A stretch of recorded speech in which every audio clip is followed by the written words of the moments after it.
늙은이. 길 막지 말라니까. 부산 해안도로 밤 공기가 거칠었다.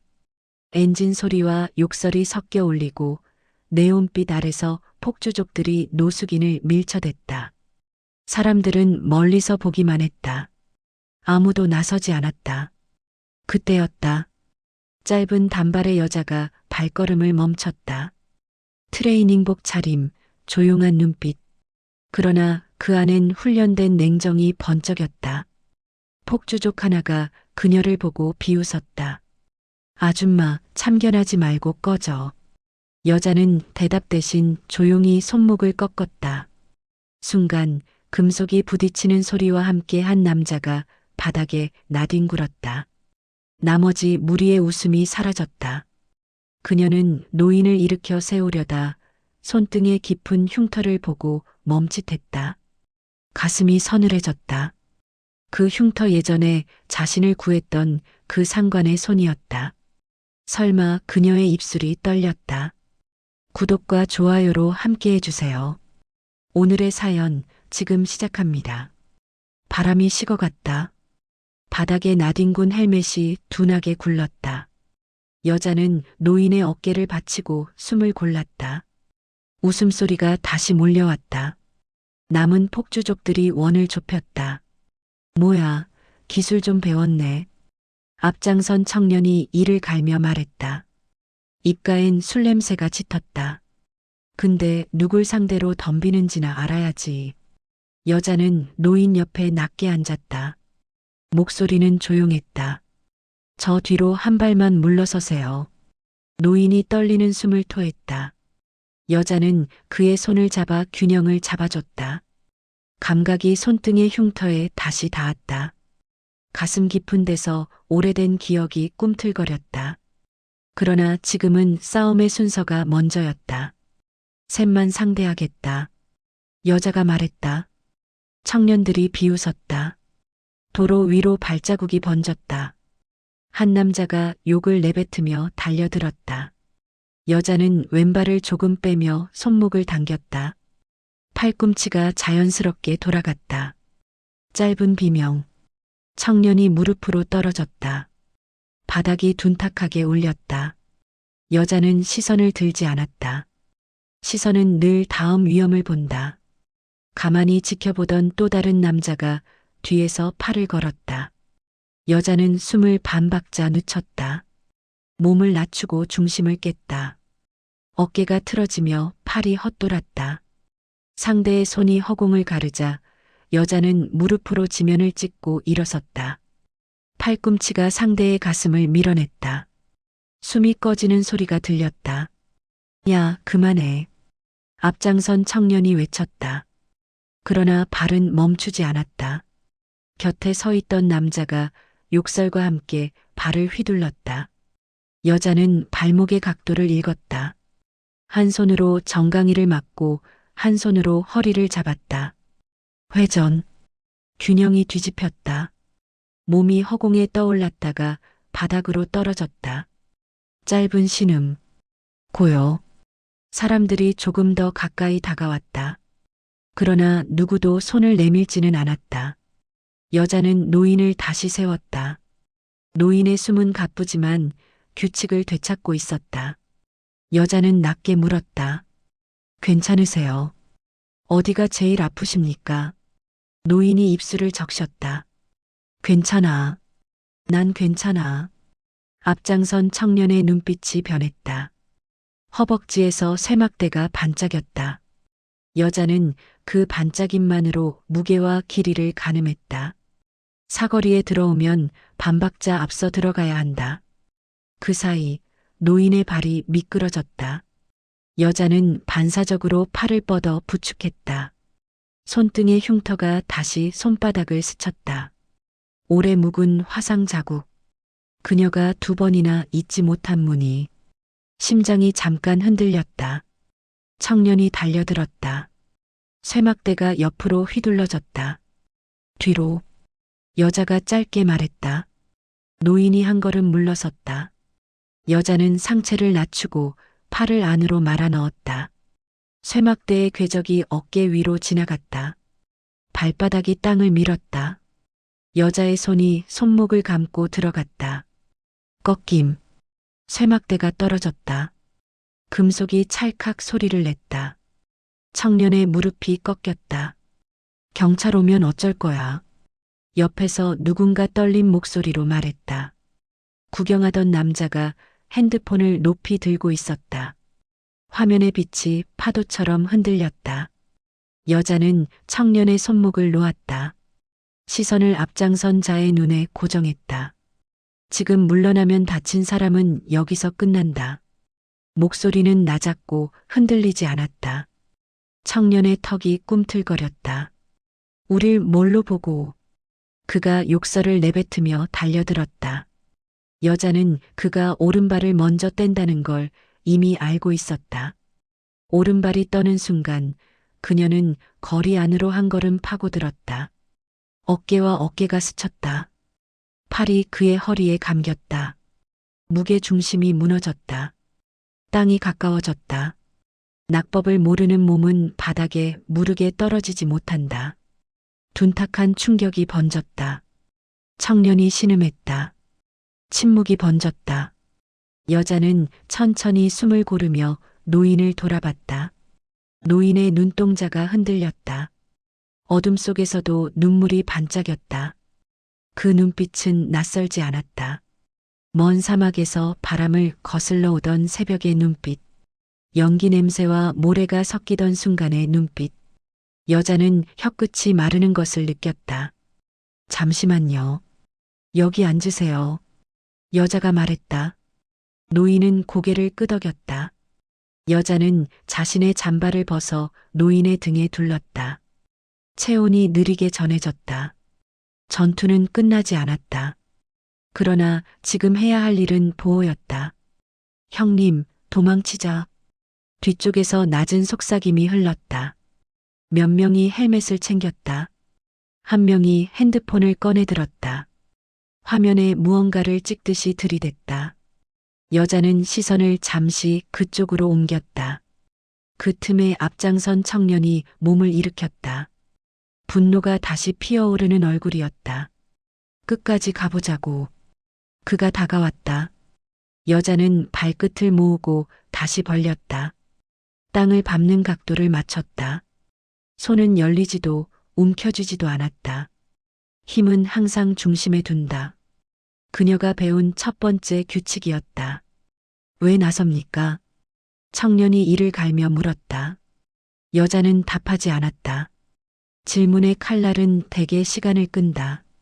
대신 그녀는 노인의 위치를 다시 계산했다. 뒤로 3걸음, 가로등 하나, 경계석 2개. 떠날 길목도 동시에 체크했다. 싸움은 늘 2가지다. 이기는 길과 떠나는 길. 청년이 달려들었다. 이번엔 주먹이었다. 여자는 주먹의 각도를 보지 않았다. 어깨의 시작점을 봤다. 어깨가 닫히는 순간 그녀의 왼손이 들어가 턱선을 스쳤다. 충격은 작았지만 정확했다. 눈이 흐려지는 동안 그녀의 오른손이 목덜미를 잡았다. 무릎이 따라가고 몸이 돌아갔다. 바닥이 또 울렸다. 구경하던 이들이 들숨을 모았다가 내쉬었다. 누군가가 박수를 치려다 멈췄다. 여자는 고개를 저었다. 이것은 공연이 아니다. 이 순간만큼은 단속과 보호의 영역이다. 노인이 낮게 속삭였다. 그만해. 다쳐. 목소리는 낡았지만 힘이 있었다. 여자는 그의 얼굴을 보았다. 주름 사이로 사라지지 않는 어떤 고듬이 있었다. 오래전 훈련장에서 본 눈빛이었다. 한밤의 비에 젖어도 명령을 굽히지 않던 눈빛. 조금만 더 버티세요. 여자가 말했다. 그 말 속에는 2층의 뜻이 있었다. 지금의 몇 분과 잃어버린 세월의 몇 해.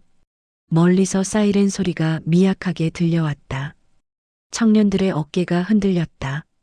몇 명이 뒤로 물러나 도망칠 틈을 찾았다. 앞장선 청년은 아직 포기하지 않았다. 자존심이 남아 있었다. 그는 주머니에서 얇은 체인을 꺼냈다. 쇠사슬이 공기를 뱄다. 차가운 소리가 여자의 귓가를 스쳤다. 여자는 노인 앞에 한 발 더 섰다. 허리를 낮추고 손바닥을 열었다. 체인이 내려올 자리를 비워두고 손목이 연결되는 순간만 기다렸다. 쇠가 스칠 때 그녀의 손이 안으로 말렸다. 끊지 않는다. 흐르게 한다. 사슬이 팔을 따라 감기고 그녀의 몸이 반바퀴 돌았다. 당김. 균형이 무너지는 쪽은 언제나 잡은 자다. 청년의 몸이 앞으로 끌려왔다. 여자의 어깨가 그의 가슴을 밀었다. 짧은 숨이 튀어나왔다. 체인이 풀렸다. 바닥이 가까워졌다. 여자는 더 이상 손을 대지 않았다. 시선으로만 경계를 세웠다. 한계선이 분명해지면 군인의 일은 줄어든다. 대신 다음 절차가 시작된다. 신고, 확보, 인계. 그녀는 사방을 둘러보며 숨을 골랐다. 노인이 그녀를 바라보았다. 눈빛이 달라져 있었다. 놀람이 가라앉고 알아봄이 떠오르는 눈빛. 그러나 말은 아직 나오지 않았다. 이 밤은 너무 많은 것을 데려왔다. 여자는 무릎을 굽혀 그의 시선과 수평을 맞췄다. 목소리는 조금 낮아졌다. 곧 끝납니다. 여기 계세요. 노인이 천천히 고개를 끄덕였다. 입술이 떨렸다. 그러나 그는 아무 말도 하지 않았다. 여자는 마지막으로 주변을 훑었다. 도망간 자, 주저앉은 자, 휴대폰으로 촬영하는 자, 그리고 멀어지다 다가오는 사이렌의 빛. 그때 노인의 손이 여자의 손목을 가볍게 잡았다. 뜨거운 체온이 전해졌다. 손등의 화상 자국이 다시 맞닿았다. 오래전 새벽의 모래바람, 엷은 피 냄새, 투박한 격려의 목소리. 기억이 한순간 겹쳐졌다. 노인이 낮게 말했다. 넌 아직도 강하구나. 여자는 숨을 삼켰다. 대답은 나오지 않았다. 지금은 싸움의 끝을 정리해야 했다. 감정은 잠시 뒤로 밀어야 했다. 그녀는 손을 살짝 빼며 고개를 끄덕였다. 사이렌 소리가 가까워졌다. 붉고 푸른 빛이 도로 위를 훑었다. 여자는 한 걸음 뒤로 물러섰다. 긴 밤이 마무리로 기울고 있었다. 그러나 진짜 질문은 이제 시작이었다. 왜 그는 여기 있는가? 왜 그 손에 그 흉터가 남아있는가? 그녀는 숨을 고르며 마음속에 단단한 약속을 세웠다. 이 밤이 끝나면 반드시 확인하겠다고. 새벽 공기가 차가웠다. 경찰차의 불빛이 꺼지고 도로엔 조용한 기척만 남았다. 여자는 진술을 마친 뒤 길가에 서 있었다. 노인은 응급차로 옮겨졌다. 담당 경찰이 물었다. 지인입니까? 모릅니다. 그냥 지나가다 봤어요. 짧은 대답. 그러나 가슴속에선 아직 그 흉터의 열이 식지 않았다. 그녀는 병원으로 가는 구급차를 멀리서 바라봤다. 어둠이 물러나고 있었다. 불빛이 점점 작아졌다. 손끝이 떨렸다. 그 손바닥에 남은 노인의 체온은 이상하게 익숙했다. 잊고 있던 이름이 떠올랐다. 윤대위님. 그녀는 낮게 중얼렀다. 기억은 10년 전으로 거슬러 갔다. 해외 파병지의 새벽. 모래바람이 텐트를 찢고 들어오던 날이었다. 폭발음이 가까워졌고 그녀는 신병들을 이끌고 전초기지를 빠져나가야 했다. 그때 자신이 타려던 수송 트럭이 공격받았다. 윤 대위가 그녀를 밀쳐냈고 대신 불길 속으로 들어갔다. 그가 마지막으로 한 말이 아직도 남아 있었다. 명령이 끝나기 전까진 내가 사람들을 지켜라. 그 후로 그는 전사자로 기록됐다. 그녀는 훈장을 받았지만 군을 떠났다. 명령이 끝났다고 믿었기 때문이다. 그러나 오늘 밤 그가 살아 있었다. 그 모습은 초라했지만 눈빛만은 예전 그대로였다. 그녀는 경찰서를 나와 바닷가 쪽으로 걸었다. 새벽빛이 도로를 덮고 있었다. 바람에 머리카락이 흔들렸다. 마음 한쪽이 어지러웠다. 그분이 왜 그 모습으로 거리에 있었을까? 그 이유가 단순할 리 없었다. 그날 밤 그녀는 집으로 돌아가지 않았다. 작게 불을 밝힌 찻집에 들어가 구석자리에 앉았다. 주인이 말을 걸었다. 요즘 밤길 위험해요. 조심하세요. 네, 알고 있어요. 짧은 대답이었지만 눈빛은 멀리 있었다. 그녀는 주머니에서 휴대폰을 꺼냈다. 검색창에 이름을 입력했다. 윤도현 대위 실종 사건. 오래된 기사 몇 개가 떠올랐다. 수송로 폭발 사고, 실종자 수색 종료. 특전사 대위, 연결식 거행. 그녀는 화면을 넘기며 한 문장을 반복했다. 왜 당신은 살아 있었습니까? 그 순간 휴대폰 진동이 울렸다. 등록되지 않은 번호였다. 지금 병원으로 오시죠. 당신 이름을 찾더군요.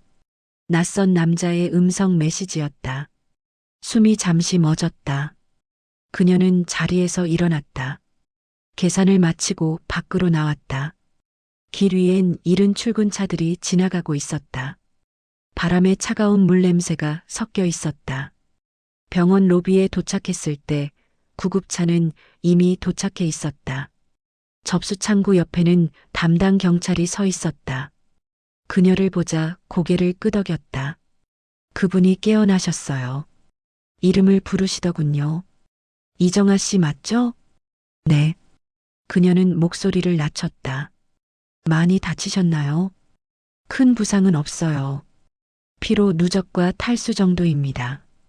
다만 정신이 조금 혼란스러워 보이세요. 그녀는 천천히 병실 문 앞에 섰다. 문틈으로 산소기의 소리가 새어나왔다. 노인은 하얀 시트 위에 누워 있었다. 얼굴은 초췌했지만 입가에 묘한 평온이 있었다. 여자가 가까이 다가가자 그가 눈을 떴다. 왔구나. 그 한마디에 시간이 멈춘 듯 했다. 대위님. 그녀의 목소리가 떨렸다. 당신이 날 구했죠. 그날 이후 난 아무 일도 하지 못했습니다. 노인은 천천히 고개를 저었다. 아니야. 난 너를 살리고 넌 사람답게 살았으면 됐다. 그럼 왜 이런 모습으로 거리에 계셨습니까? 노인의 눈에 묘한 그림자가 지나갔다. 그 얘긴 조금 이따 하자. 아직 그날의 불빛이 남아있구나. 그녀는 아무 말도 하지 못했다. 마음 한쪽이 서늘해졌다. 밖에서 아침 햇살이 커튼 사이로 들어왔다. 하얀 빛이 노인의 얼굴을 스쳤다. 그 빛이 지나가자 그의 눈이 감겼다. 간호사가 다가왔다. 이제 쉬셔야 해요. 너무 오래 깨어 있으면 위험해요. 여자는 조용히 고개를 끄덕였다. 병실 밖으로 나와 문을 닫았다. 복도에 서서 깊게 숨을 내쉬었다. 바닥의 반사가 눈을 스쳤다. 그때 누군가의 시선이 느껴졌다. 엘리베이터 옆 벤치에 앉은 남자가 그녀를 바라보고 있었다. 낯선 얼굴이었다. 짧은 머리, 군용 점퍼, 무표정한 눈빛. 그는 천천히 일어나 그녀에게 다가왔다. 이정아 씨, 윤 대위님과 오래 아셨죠? 누구시죠? 그는 잠시 주위를 살피더니 낮은 목소리로 말했다. 그분은 단순한 실종자가 아닙니다. 우리가 찾는 사람입니다. 공기의 온도가 갑자기 달라졌다. 무슨 뜻이죠? 그분은 어떤 자료를 갖고 있습니다. 10년 전 작전의 진실 말입니다. 그녀의 눈이 가늘게 떨렸다. 남자는 명함 한 장을 내밀었다. 국방정보단 조사과. 그녀는 명함을 내려다봤다. 그 순간 병실 안에서 경보음이 울렸다. 문이 열리자 간호사들이 뛰어들어갔다. 여자는 본능적으로 몸이 움직였다. 침대 위에 노인이 숨을 몰아쉬며 손을 내밀고 있었다. 그녀는 그 손을 붙잡았다. 노인이 힘겹게 입을 열었다. 정아야, 그날의 파일 절대. 말이 끊겼다. 모니터의 선이 흔들렸다. 간호사의 외침이 들렸다. 심정지입니다. 도와주세요. 여자는 뒤로 물러서며 손끝을 떨었다. 그의 마지막 말이 귓가에 남았다. 그날의 파일. 그녀는 복도로 나왔다. 창밖으로 햇빛이 번지고 있었다. 그러나 마음속은 다시 어둠으로 가라앉았다. 이 싸움은 아직 끝나지 않았다. 오히려 지금부터 시작이었다. 비가 내렸다. 낮은 구름이 병원 옥상을 덮고 있었다. 여자는 주차장 한켠에서 오래 서 있었다. 바람이 젖은 머리칼을 흩날렸다. 윤대위의 시신은 막 웅구되었다. 간호사들은 조심스럽게 고개를 숙였다. 그러나 그녀는 고개를 들었다. 아직 아무것도 끝나지 않았다. 그날의 파일. 그 한마디가 머릿속에서 맴돌았다. 10년 전 작전, 불길, 실종, 그리고 지금. 모든 것이 한 줄로 이어지고 있었다. 그녀는 가방을 닫았다. 그 안에는 낡은 군번줄과 오래된 수첩 한 권이 있었다. 수첩에는 윤대위의 필체로 남은 단 한 문장이 있었다. 모든 기록은 남겨야 한다. 그녀는 병원 뒤편 담장을 따라 걸었다. 정보단이라고 적힌 명함이 가방 안에서 흔들렸다. 그 남자가 말했다. 그분은 우리가 찾는 사람입니다. 그렇다면 자신은 지금 무엇으로 보일까? 목격자인가? 혹은 공범인가? 비가 거세졌다. 빗방울이 눈가를 덮었다.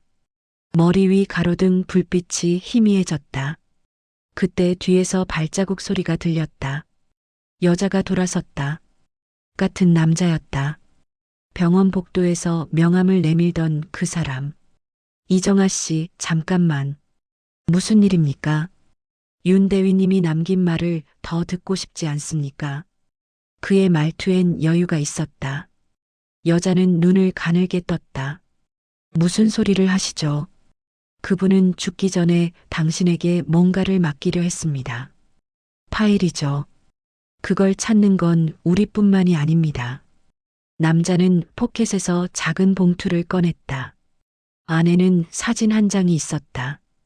군복 차림의 젊은 윤대위와 함께 낯선 남자 하나가 서 있었다. 그리고 사진 뒷면에는 적혀 있었다. 기록자는 2명이었다. 여자는 한동안 말을 잃었다. 기억 속 작전 기록팀은 자신과 윤대위뿐이었다. 그런데 또 한 명이 있었다는 말인가? 그 사람이 누군데요? 남자가 고개를 저었다. 이름은 없습니다. 그걸 찾는 게 우리 일입니다. 그런데 그의 시선이 잠시 흐려졌다. 그분의 죽음이 단순 사고는 아닐 수도 있습니다. 여자는 몸이 굳었다. 윤대위의 마지막 눈빛이 떠올랐다. 그때 느꼈던 미묘한 두려움. 그는 이미 누군가의 감시를 받고 있었던 것일까? 지금 어디로 가십니까? 그분이 마지막으로 있던 곳. 거리의 쉼터요. 혼자 가지 마세요. 괜찮습니다.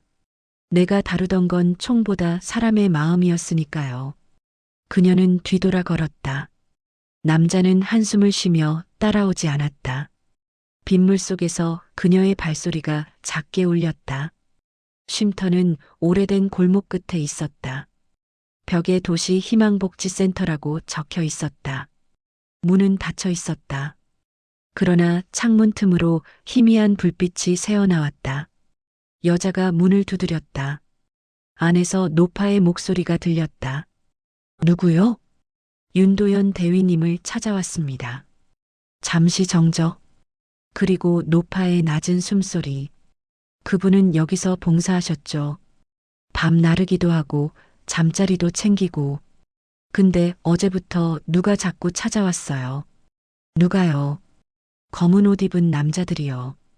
이틀 전부터 CCTV도 고장났고. 여자는 불길함을 느꼈다. 그분이 남긴 물건 같은 건 없었습니까? 노파가 안쪽 서랍을 뒤졌다. 낡은 봉투 하나를 꺼냈다. 이거 혹시 찾는 거요? 봉투 안에는 USB 하나가 있었다. 회색 테이프로 감싸져 있었다. 테이프 위엔 흐릿하게 글씨가 보였다. 실패한 작전의 진실. 여자는 USB를 손에 쥐었다. 차가운 감촉이 피부를 스쳤다. 그 순간 밖에서 발소리가 들렸다. 문손잡이가 흔들렸다. 여자는 노파를 손짓으로 밀어 안으로 숨겼다. 밖으로 나가보니 골목 입구에 어두운 그림자가 서 있었다. 우비 차림의 남자, 그 옆에 2명이 더 있었다. 찾으셨군요. 낮은 목소리가 들렸다. 병원에서 봤던 정보단의 남자였다. 그러나 이번엔 표정이 달랐다. 미소가 사라진 얼굴. 그 파일은 군의 재산입니다. 넘기시죠. 당신은 조사관이 아니군요. 지금은 아닙니다. 예전처럼 명령만 따르는 사람이죠. 그녀는 뒤로 물러섰다. 왼손엔 USB, 오른손엔 가방끈. 윤대위님을 죽인 게 당신들이군요. 남자가 웃었다. 살아있으면 곤란한 걸 알고 있었죠. 그녀의 몸이 먼저 움직였다. 좁은 골목, 젖은 시멘트, 손바닥이 차갑게 느껴졌다. 그는 주먹을 들었다. 여자의 몸이 반박자 늦게 숙였다. 주먹이 공기를 갈랐다. 그녀는 몸을 회전시켜 팔목을 잡았다. 반대손으로 가슴을 밀어냈다. 피가 튀었다. 남자가 균형을 잃고 뒤로 넘어졌다. 나머지 2명이 덤벼들었다. 여자는 벽을 짚어 몸을 낮췄다. 한 명이 잡아당긴 팔을 돌려 어깨를 꺾었다. 짧은 비명. 다른 하나가 발로 차올랐다. 그녀는 뒤로 미끄러졌다가 중심을 세웠다. 무릎이 땅을 스쳤지만 눈은 흔들리지 않았다. 그 파일은 진실이 아니라 독이 될 거요. 남자가 고함쳤다. 그래도 가져갑니다. 그게 윤 대위의 마지막 명령이니까. 비가 그치기 시작했다. 골목 위로 새벽빛이 스며들었다. 그녀는 USB를 손에 쥔 채 걸음을 옮겼다. 멀리서 사이렌 소리가 들렸다. 그러나 이번엔 멈추지 않았다. 뒤돌아본 골목에는 쓰러진 남자들이 있었다. 그중 한 명이 무전기를 들고 있었다. 대상 확보 실패. 그녀가 파일을 가지고 떠났다. 기계음이 울렸다. 그녀는 빗속을 걸으며 스스로에게 말했다. 당신의 명령 아직 끝나지 않았습니다. 윤대위님. 그리고 어둠 속으로 천천히 사라졌다. 밤의 부산항은 적막했다. 선박의 불빛이 물 위에 떠 있었다. 여자는 부두창고 근처에 차를 세웠다. 손안에 USB가 아직 차가웠다. 윤대위의 목소리가 귓가에 남아 있었다. 그날의 파일, 절대 그 말은 아직 끝나지 않았다. 그녀는 차 안의 조명을 껐다. 유리창 너머로 몇몇 남자들이 움직이는 게 보였다. 어둠 속에서도 군화의 보폭이 일정했다. 민간 복장을 하고 있었지만 자세와 걸음은 군인들이었다. 그녀는 그들의 목적을 알았다. 파일을 회수하러 온 자들, 진실을 숨기려는 자들. 노트북을 켜니 USB가 인식되었다. 화면에는 오래된 암호 파일이 하나 떴다. 사막의 기록.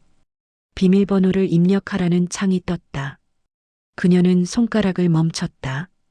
그 이름, 그날, 그 현장. 한 가지 단어가 떠올랐다. 벨러. 엔터를 누르자 화면이 열렸다. 영상 속엔 작전지의 모래바람과 함께 폭발 직전의 통신이 기록되어 있었다. 윤대위의 목소리가 선명했다. 본부, 여기 알파팀. 지시된 좌표엔 민간인이 있다. 폭격 중단 요청. 잠시 침묵. 이어서 본부의 단호한 명령. 지시 이행. 민간인 여부 무시. 그리고 화면이 흔들렸다. 윤대위가 외쳤다. 명령을 거부한다. 작전 중지한다. 여자는 숨을 삼켰다. 이 파일이 진짜라면 그날의 폭발은 명령 불복종의 대가였다. 윤대위는 민간인을 구하려다 자신이 희생된 것이었다. 그러나 누군가는 그를 배신자로 기록했다. 그때 창문에 불빛이 번졌다. 외부에서 손전등이 움직이고 있었다. 그녀는 재빨리 노트북을 닫았다. 부두의 철문이 삐걱거리며 열렸다. 남자들의 그림자가 창고로 들어섰다. 여기야. 차량 흔적이 있다. 낯선 목소리. 그리고 단호한 명령. 파일은 반드시 회수해라. 그녀는 제거 대상이다. 여자는 숨을 고르며 뒤문으로 나왔다. 바닷바람이 얼굴을 스쳤다. 발밑에 물자 상자들을 피해 좁은 통로로 몸을 낮췄다. 발소리가 가까워졌다. 도망쳤습니다. 주변을 봉쇄해. 무전기 소리가 거칠게 울렸다. 그녀는 숨을 참은 채 철제 사다리를 올랐다. 옥상 위엔 낡은 기중기가 있었다. 아래로 내려다보니 검은 옷의 남자들이 부두 쪽을 훑고 있었다. 눈빛이 매서웠다. 그녀는 주머니에서 낡은 수류탄 핀을 꺼내 들었다. 훈련용이었지만 소음과 연막을 내기엔 충분했다. 안전핀을 뽑아 던졌다. 퍽, 흰 연기가 터졌다. 남자들이 뒤로 물러섰다. 그 틈에 그녀는 옥상 반대편으로 뛰어내렸다. 어깨가 바닥에 닿으며 굴렀다. 숨이 거칠게 섞였다. 비슷한 시각, 항만경비대의 순찰차 불빛이 보였다. 거기 멈춰. 경찰의 외침이 들렸지만 남자들은 총을 꺼내 들었다. 방아쇠의 소리가 짧게 울렸다. 그녀는 그 순간 한 경찰을 밀쳐 바닥에 엎드리게 했다. 총탄이 벽을 스쳤다. 이쪽으로. 경찰이 외쳤다. 여자는 고개를 저었다. 그들은 군인이에요. 경찰로는 막지 못합니다. 그럼 당신은 뭡니까? 과거를 정리하러 온 사람입니다. 그녀는 몸을 돌려 항만 창고 안쪽으로 들어갔다. 파도 소리가 바닥에서 울렸다. 발자국이 뒤따랐다. 구멍난 벽을 통과하자 낡은 컨테이너 몇 개가 나란히 있었다.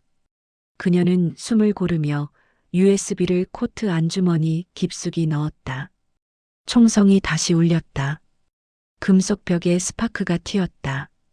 도망칠 곳은 없어. 그녀는 낮게 웃었다. 언제나 그래도 길은 있었다. 컨테이너 문을 열고 안으로 들어가자 오래된 무전기가 눈에 들어왔다. 녹이 쓴 단말기였다. 손잡이를 돌리자 미약한 전류가 흘렀다. 잡음 속에서 신호음이 들렸다. 이정아 중이 맞습니까? 낯익은 목소리였다. 윤대위의 음성이 기계음 속에 겹쳤다. 그날의 명령을 잊지 마라. 진실은 사람을 살린다. 그녀는 눈을 감았다. 전류가 끊기며 소리가 멎었다. 밖에선 아직 추적이 이어졌다. 그러나 부두의 바람이 방향을 바꾸었다. 먼 곳에서 배의 사이렌이 울렸다. 여자는 고개를 들었다. 불빛이 수면 위로 길게 번졌다. 그녀는 속삭이듯 말했다.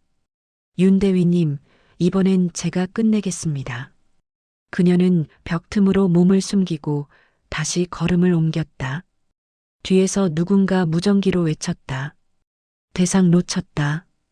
파일 위치 불명. 바람이 세게 불었다. 부두의 깃발이 펄럭였다. 밤은 아직 깊었다. 그러나 어딘가에서 새벽이 오고 있었다. 그녀의 눈빛은 다시 차가워졌다. 이제 진실의 문을 여는 일만 남았다. 새벽의 부산은 흐릿했다. 바다 위로 안개가 낮게 깔려 있었다. 여자는 항만 근처 모텔방에 있었다. 젖은 머리에서 물방울이 떨어졌다. USB를 쥔 손이 떨리지 않았다. 밤새 도망쳤지만 마음은 오히려 차분했다. 윤대위의 마지막 명령이 머릿속에 반복됐다. 진실은 사람을 살린다. 책상 위엔 낡은 군번줄이 놓여 있었다. 그 아래엔 노트북과 신문 몇 장이 있었다. 신문 한 구석에 군 출신 인사들의 비자금 의혹 기사가 실려 있었다. 기사에는 낯익은 이름이 있었다. 국방정보단 부단장 민태식.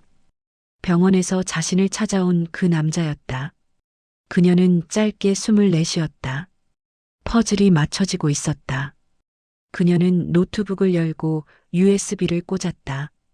암호 파일을 다시 열었다. 이번엔 영상 끝에 숨겨진 폴더가 나타났다. 파일 이름은 시행문 12-알파. 클릭하자 문서가 열렸다. 윤대위의 서명이 있었다. 내용은 간결했다.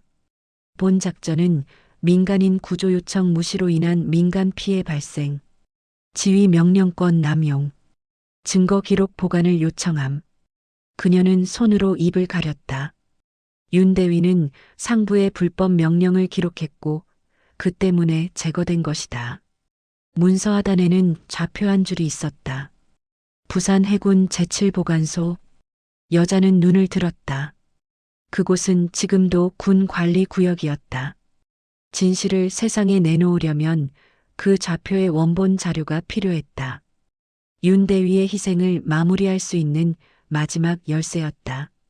그녀는 짐을 정리했다. 군번줄을 목에 걸고 코트를 입었다. 밖은 여전히 비가 내리고 있었다. 도로에 불빛이 젖은 유리창에 번졌다. 방을 나서며 그녀는 속삭였다. 이번엔 내가 명령을 내립니다. 차는 도시 외곽으로 달렸다. 새벽의 고속도로에는 차량이 거의 없었다. 라디오에서는 뉴스가 흘렀다. 어제 부산 도심에서 발생한 폭행 사건, 군 출신 여성의 개입이 확인되었습니다. 그녀는 고개를 돌렸다. 창밖의 불빛이 점점 멀어졌다. 군 출신 여성이라는 단어가 이상하게 차갑게 들렸다. 이미 자신이 추적 대상이 되었음을 알고 있었다. 보관소 주변에는 철제 펜스와 감시탑이 있었다. 여자는 잠시 차를 세우고 지도를 폈다. 경비 동선은 그대로였다. 그녀는 폐허가 된 옆 창고를 이용해 펜스를 넘었다. 습한 흙 냄새가 옷에 스며들었다. 경비 초소의 불빛이 멀리서 흔들렸다. 안쪽에는 낡은 기록 창고가 있었다. 문이 반쯤 부서져 있었다. 그녀는 조심스럽게 안으로 들어갔다. 먼지와 녹의 냄새가 코를 찔렀다. 금속 선반 사이를 지나며 문서 보관함을 열었다. 거기엔 사막작전 기록물이라는 라벨이 붙어 있었다. 서류 더미 밑에 작은 검은 상자가 있었다. 뚜껑을 열자 또 하나의 USB가 들어 있었다. 표면엔 윤대위의 이름이 새겨져 있었다. 그 순간 밖에서 발소리가 들렸다. 무전기의 잡음이 새어 들어왔다. 대상, 보관소 내부 진입 확인. 팀2 후문 차단. 그녀는 주먹을 움켜쥐었다. 뒷문으로 나가려 했지만 이미 막혀 있었다. 발걸음이 점점 가까워졌다. 파일을 내려놓으세요. 그 목소리 민태식이었다. 그는 조용히 걸어 들어왔다. 검은 방탄복 차림, 손엔 권총이 들려 있었다. 윤도현은 이상주의자였습니다. 그러나 군은 현실이죠. 명령을 거부하면 버려집니다. 당신도 알잖아요. 명령이 사람을 죽였죠. 그게 현실입니까? 정의는 살아남은 자의 기록으로 정리되는 법입니다. 그녀의 눈이 차가워졌다. 그렇다면 이제부터는 제가 정리하겠습니다. 그는 방아쇠에 손을 올렸다. 그 순간 여자는 허리를 틀었다. 총성이 울렸다. 철제 선반이 뒤로 넘어졌다. 먼지가 솟았다. 그녀는 오른쪽으로 몸을 굴렸다. 총알이 머리 위를 스쳤다. 민태식이 재장전을 하려는 찰나 여자의 몸이 앞으로 파고들었다. 손이 그의 손목을 잡아당기고 팔꿈치가 복부를 쳤다. 숨이 터졌다. 총이 바닥으로 떨어졌다. 끝내줘. 그녀의 목소리는 낮았다. 그는 비틀거리며 말했다. 이걸 세상에 내면 당신도 살 수 없어요. 그건 제가 판단합니다. 그녀는 발끝으로 총을 멀리 밀어냈다. USB 2개를 손에 쥐고 뒤문으로 향했다. 뒤에서 그의 목소리가 따라왔다. 윤도현도 그렇게 말했지. 진실은 사람을 살린다고. 그 말 틀리지 않았어요. 밖으로 나왔을 때 비가 다시 내리기 시작했다. 어둠 속에서 새벽의 첫빛이 바다 위로 번졌다. 그녀는 호흡을 고르며 2개의 USB를 가슴에 품었다. 하나는 진실의 기록, 하나는 윤대위의 증언. 멀리서 경찰차의 사이렌이 울렸다. 도시의 불빛이 깨어나고 있었다. 그녀는 낮게 중얼거렸다. 이제 숨지 않겠습니다. 진실이 빛을 볼 때까지. 차가운 바람이 얼굴을 스쳤다. 그녀는 걸음을 옮겼다. 비에 젖은 바닥 위로 군번줄이 반짝였다. 윤대위의 목소리가 다시 들리는 듯했다. 잘했다, 중이. 명령, 완료다. 그녀는 고개를 숙였다. 그리고 천천히 해가 떠오르는 방향으로 걸어갔다. 비는 그쳤다. 그러나 도시의 공기는 아직 눅눅했다. 여자는 새벽부터 움직였다. 보관소에서 가져온 2개의 USB 중 하나는 이미 복제해 두었다. 남은 하나는 윤대위의 기록 그대로였다. 그녀는 그것을 세상에 내놓을 준비를 하고 있었다. 낮은 빌딩 사이 오래된 신문사 간판이 보였다. 부산일보 사회부. 그녀는 조용히 문을 열고 안으로 들어갔다. 기자들이 커피를 들고 분주히 움직였다. 구석의 책상에서 중년 기자가 고개를 들었다. 도와드릴까요? 진실을 맡기러 왔습니다. 그녀는 가방에서 USB를 꺼내 책상 위에 올려놨다. 기자는 의아한 표정으로 그녀를 바라봤다. 이건 뭡니까?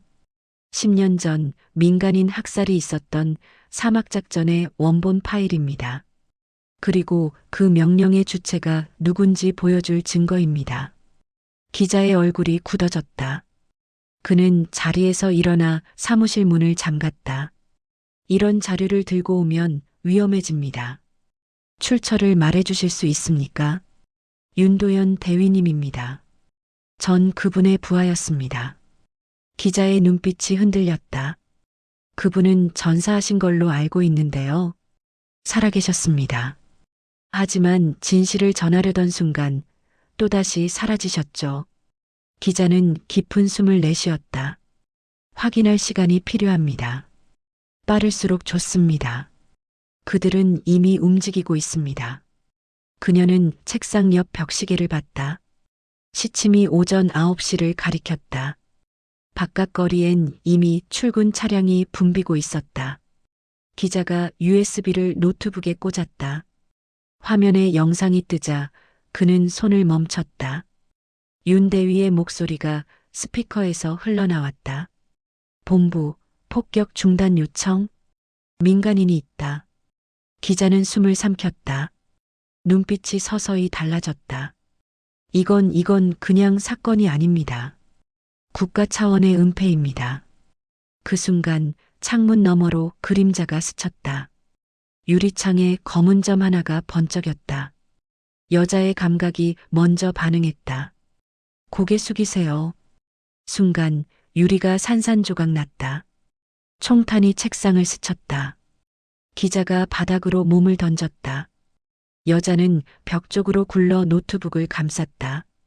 밖에서 남자들의 고함이 들렸다. 그 파일을 회수해. 지금 당장.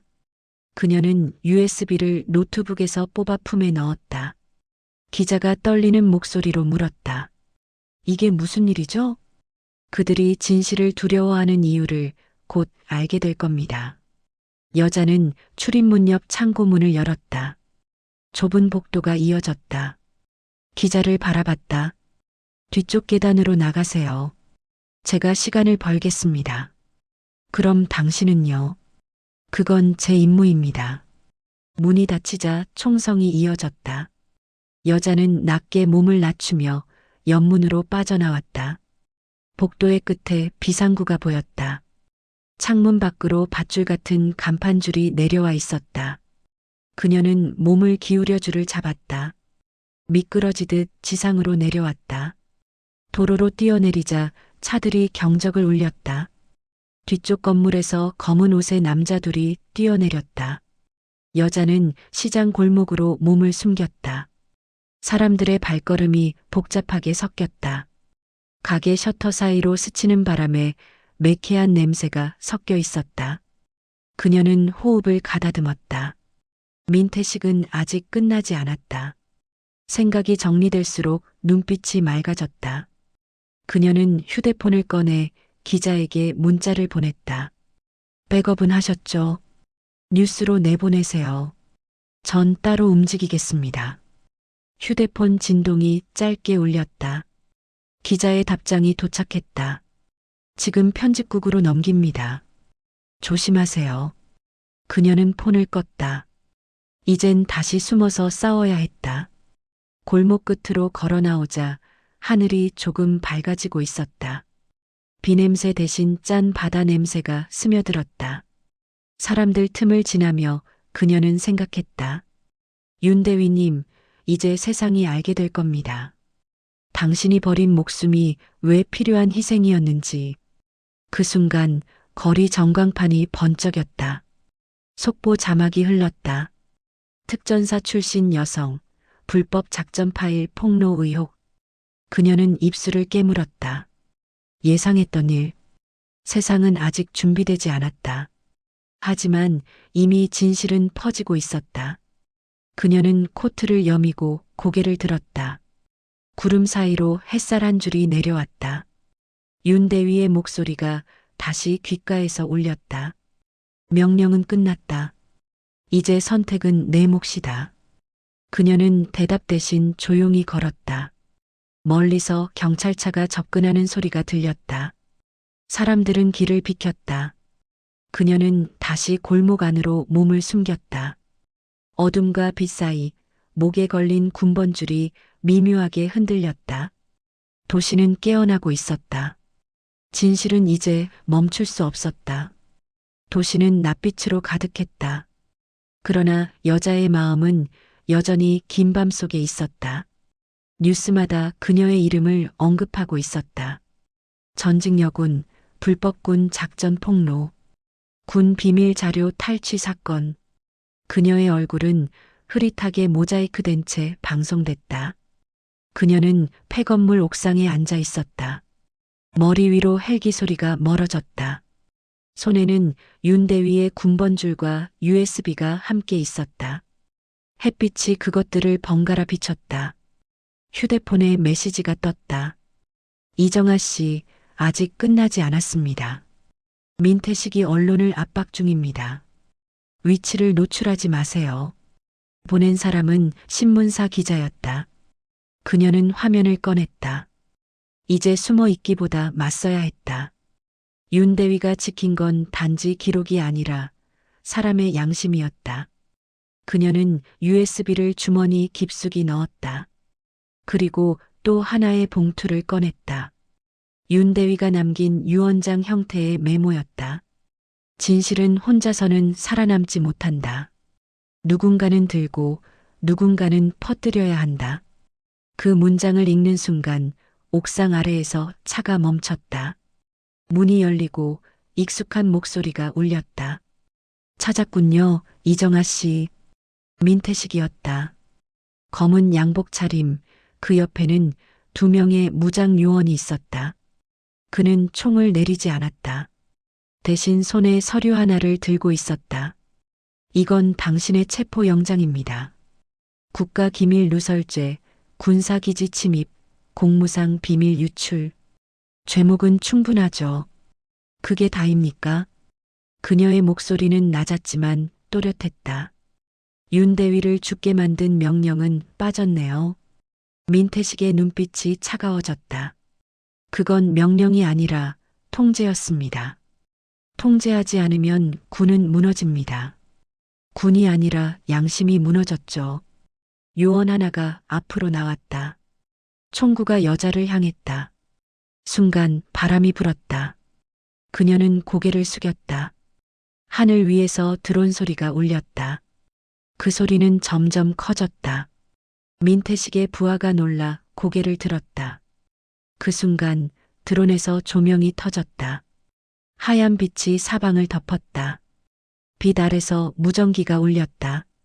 여기 경찰 특수수사대입니다. 무기를 내려놓으십시오. 민태식의 얼굴이 굳었다. 당신이 경찰을 불렀다고 생각합니까? 아니요. 기자가 했습니다. 그리고 그들은 이미 파일을 받았어요.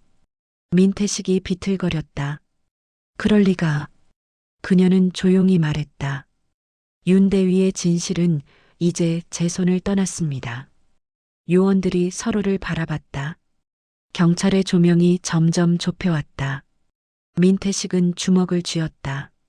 당신이 뭘 바라는지 모르겠지만 진실은 언제나 흙 속에 묻힙니다. 그녀가 대답했다. 그래도 흙 위로 빛은 내리죠. 그의 총구가 잠시 흔들렸다. 그리고 경찰이 돌입했다. 총성이 짧게 울렸다. 요원들이 제압되었고 민태식은 바닥에 엎드려 수갑이 채워졌다. 그 과정에서 USB 하나가 굴러나왔다. 여자가 다가가 그것을 주워들었다. 민태식이 낮게 말했다. 그걸 세상에 내면 당신도 끝이에요. 끝이라도 상관없어요. 누군가는 시작해야 하니까. 경찰이 주변을 통제했다. 기자가 현장에 도착했다. 여자는 USB를 그의 손에 건넸다. 이걸 공개하세요. 검증은 이미 끝났어요. 기자는 고개를 끄덕였다. 당신은 어떻게 하시죠? 할 일은 끝났습니다. 이제 이름 없는 사람으로 돌아가죠. 그녀는 군번줄을 벗어 기자의 손에 올려놓았다. 그건 기사에 꼭 넣어주세요. 윤도현 대위의 이름으로. 알겠습니다. 기자가 대답했다. 하늘은 맑게 열려 있었다. 드론의 소리가 멀어지고 경찰차의 사이렌이 작게 줄어들었다. 여자는 옥상 끝으로 걸어갔다. 바다 쪽으로 불어오는 바람이 옷깃을 흔들었다. 도시 아래 수많은 사람들의 하루가 시작되고 있었다. 그녀는 속삭였다. 대위님, 이제 당신의 진실이 세상에 나왔습니다. 그녀의 눈빛은 고요했다. 멀리서 라디오 방송이 흘렀다. 오늘 오전 10년 전군 작전의 은폐 사실이 공개되었습니다. 진실을 전한 이정아 씨는 현재 보호 조치 중입니다. 그녀는 고개를 들었다. 햇살이 이마를 비쳤다. 명령이 끝났습니다. 이제 내 삶을 살겠습니다. 그녀는 조용히 걸었다. 바람에 머리카락이 흩날렸다. 군번줄이 햇빛을 받아 반짝였다. 윤 대위의 목소리가 다시 마음속에서 들려왔다. 잘했다, 중이. 이제 평화롭게 살아라. 그녀는 고개를 숙여 마지막 경례를 했다. 그리고 도시의 아침 속으로 사라졌다. 햇살이 따뜻했다. 그날 이후 일주일이 흘렀다.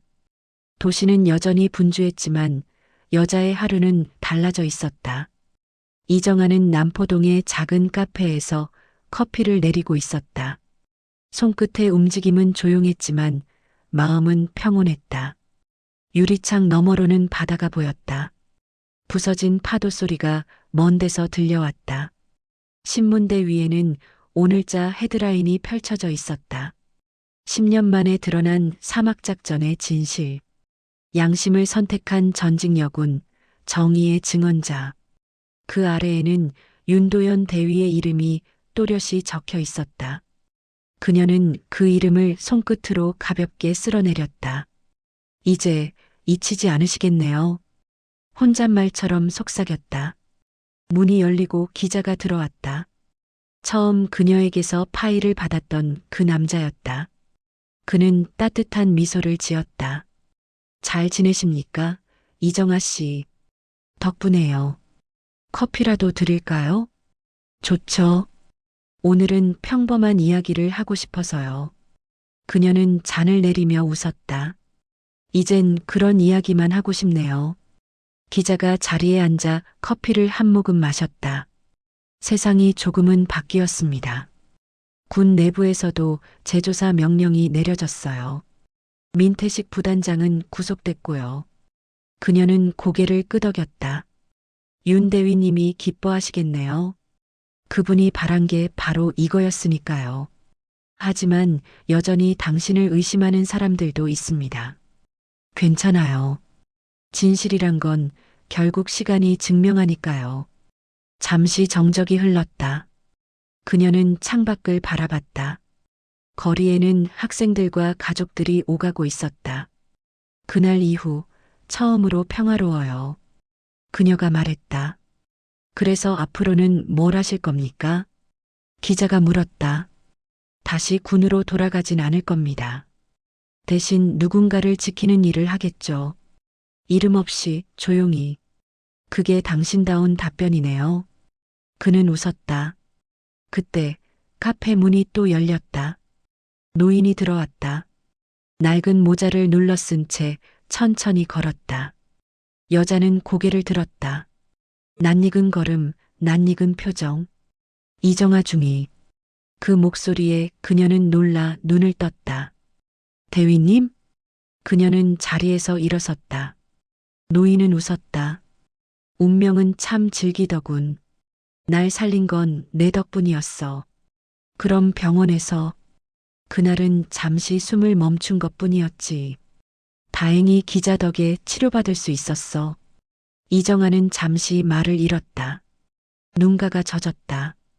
대위님, 저는 더 이상 군인답지 않아요. 군인은 계급이 아니라 선택이야. 너는 마지막까지 군인이었어. 그는 그렇게 말하며 군번줄 하나를 내밀었다. 윤대위의 군번줄이었다. 이건 이제 내 것이야. 명령은 끝났지만 마음은 이어져야지. 그녀는 떨리는 손으로 그것을 받았다. 눈물이 떨어졌다. 커피라도 한 잔 드릴까요? 좋지. 이번엔 내가 나보다 훨씬 좋은 손을 가졌을 테니까. 두 사람은 마주 앉았다. 창문 밖으로 햇살이 쏟아졌다. 기자가 조용히 사진을 찍었다. 셔터 소리가 작게 울렸다. 그 장면은 기사 마지막 페이지에 실릴 예정이었다. 이정아 중위, 윤도현 대위와의 재회. 진실의 끝에서 다시 인간을 마주하다. 카페 안에는 커피 향이 가득했다. 여자는 고개를 들어 바다를 바라봤다. 바람이 잔잔히 불고 파도가 부서졌다. 윤대위가 미소를 지었다. 이제 쉬어라, 정아야. 예, 대위님. 이제 조금 쉬겠습니다. 그녀는 커피잔을 들어 올렸다. 햇살이 잔 위로 비쳤다. 한 모금의 따뜻함이 긴 싸움의 끝을 덮었다.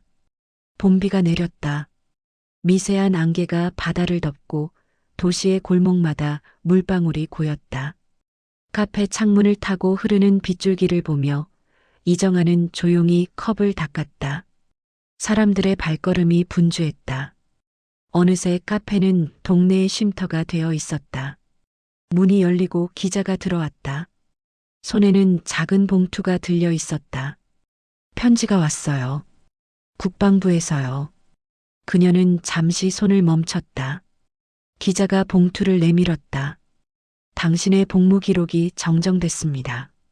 사막작전 당시 공로자 명단에 이정아 중위, 윤도현 대위와 함께 기재되었어요. 그녀는 미소를 지었다. 이제야 이름이 돌아왔네요. 세상은 늦지만 결국 따라오네요. 기자는 커피를 마시며 말했다. 당신의 이야기는 다큐로 제작될 예정입니다. 인터뷰 요청이 계속 들어오고 있어요. 그건 사양할게요. 난 이미 충분히 알려졌어요. 이젠 평범하게 살고 싶어요. 그럴 줄 알았습니다. 그는 웃었다. 노인이던 윤대위는 한쪽 구석 테이블에 앉아 신문을 보고 있었다. 여전히 고요했지만 그 얼굴에는 오랜 전쟁을 끝낸 사람의 평화가 있었다. 그녀가 다가가 물었다. 오늘은 그 기사 보셨죠? 봤지. 덕분에 오래된 약속을 지켰다. 대위님이 계셔서 가능했어요. 아니야. 넌 내 명령을 끝내준 유일한 사람이다. 두 사람은 잠시 눈을 마주쳤다. 말보다 긴 침묵이 이어졌다. 그때 카페 문이 또 열렸다. 군복 차림의 젊은 병사가 들어왔다. 혹시 이정아 중위님 맞습니까?